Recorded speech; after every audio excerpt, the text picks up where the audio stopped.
the Kansas City Chiefs secured a dominant 21-7 victory over the Cleveland Browns in Week 15, a win that keeps their playoff hopes alive and strengthens their case for the AFC's top seed. But the win comes with a major concern. Patrick Mahomes exited the game late with an ankle injury. He himself explained about the injury in a post-match press conference. Although they are up 13-1 and leading the AFC, but this could lead to a massive impact on their future, especially with such a tight schedule ahead. Let's break it down every crucial aspect of this game, from game-changing defensive plays to key offensive moments, and of course that fourth quarter situation that has everyone concerned. What's up, buddies? Welcome back. If you are new here, make sure you hit the subscribe button. We cover all AFC West news here on this channel. Let's walk through exactly how this game unfolded, quarter by quarter. The first quarter set the tone early when the Browns made a critical error, muffing a punt that the Chiefs recovered. Kansas City immediately capitalized, with Mahomes finding JuJu Smith-Schuster for a touchdown to take a 7-0 lead. The Browns tried to answer back, but Bryan Cook made an incredible play,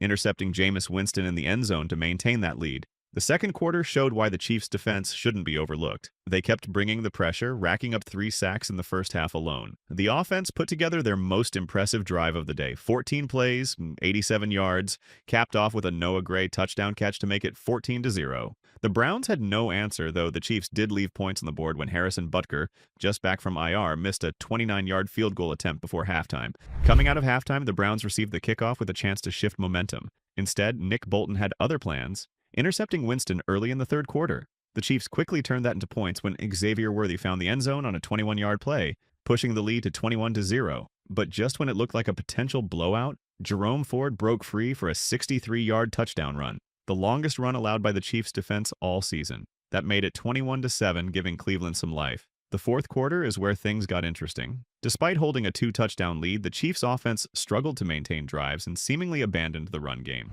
The defining moment came on a 4th down play when Mahomes, under pressure again, took a hit and ended up leaving the game. Carson Wentz came in to finish things off, and the Chiefs' defense sealed the deal with Jaden Hicks picking off a late throw. Looking at the final stats, this game was dominated by defense. 6 total turnovers forced by Kansas City, with 4 interceptions and 2 fumble recoveries. Winston ended up being benched after his 3rd interception, but even his replacement, Dorian Thompson-Robinson, couldn't solve this Chiefs defense. In my opinion, it was defensive play from the Chiefs side. They dominated throughout the game. 6 turnovers in a single NFL game is impressive enough, but it's how and when they happened. This is what really matters. Let's start with that secondary. Bryan Cook's interception in the end zone was a game changer. He high-pointed the ball perfectly and killed what could have been a momentum-shifting drive for Cleveland. Nik Bolton followed that up with a heads-up play in the third quarter, coming away with an interception that honestly looked like it could have gone either way.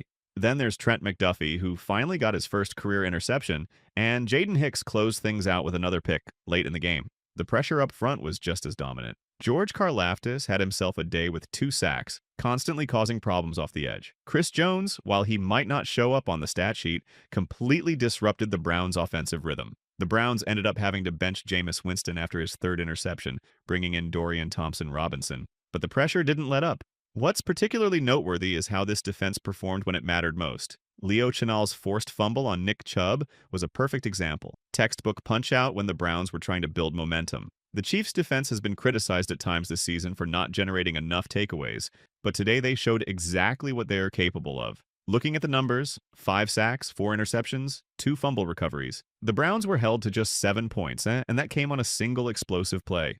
Outside of Jerome Ford's 63-yard touchdown run, Cleveland's offense struggled to find any consistency. This is the kind of defensive performance that championship teams need, especially as they get closer to playoff football. When you can force multiple turnovers and consistently pressure the quarterback without having to blitz, that's when you know your defense is clicking on all cylinders. While the defense put on a show, the offensive side of the ball tells an opposite story. Yes, they won the game 21-7, you can say a one-sided game, but there are some concerning trends that emerged throughout this game that need to be addressed. The pressure on Mahomes was relentless today. We're talking about pressure on 54% of his dropbacks. That's the highest pressure rate he's faced in a game since 2020. Even with Joe Thuney doing an admirable job filling in at left tackle against Myles Garrett, the protection issues were evident throughout the game. What's particularly puzzling was the offensive game plan in the second half. Despite holding a commanding lead, the Chiefs essentially abandoned the run game. Look at the numbers. 19 of 38 for just 159 yards for Mahomes. That's a lot of passing attempts for a team that was up by multiple scores. Both Isaiah Pacheco and Kareem Hunt were finding some success on the ground, but the opportunities just weren't there.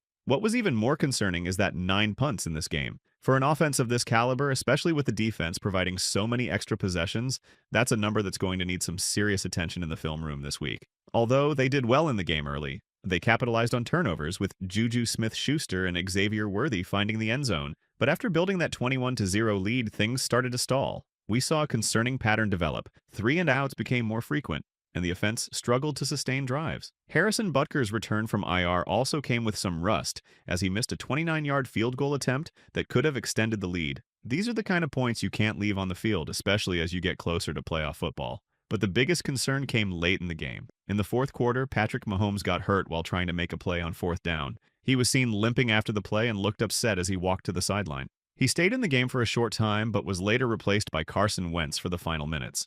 The Chiefs likely took him out to avoid making the injury worse since they were already winning. After the game, Patrick Mahomes explained what happened during the play that caused his injury. He said, "I was trying to run up in the pocket, obviously 4th down trying to make a play happen, and as I threw the ball, I kind of got hit. It felt like someone hit me from behind as well, and so I kind of just got rolled up on."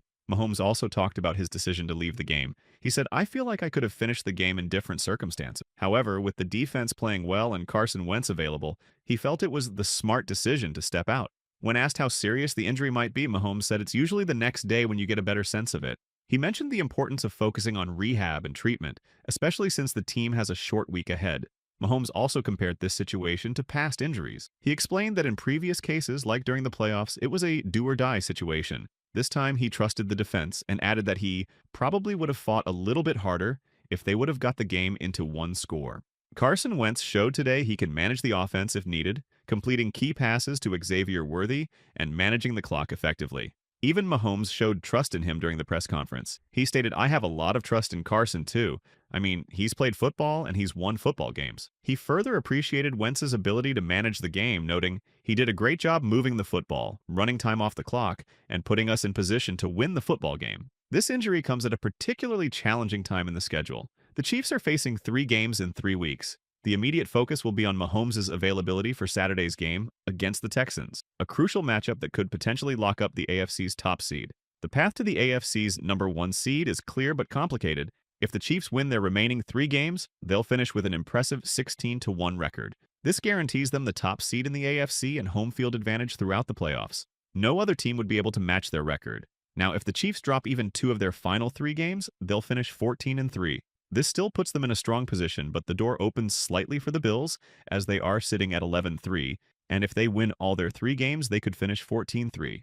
And if Kansas City somehow loses all 3 games and finishes 13-4, this would open the door for both the Bills and Steelers to leapfrog them in the standings. Winning 2 of their last 3 games almost guarantees the number 1 seed.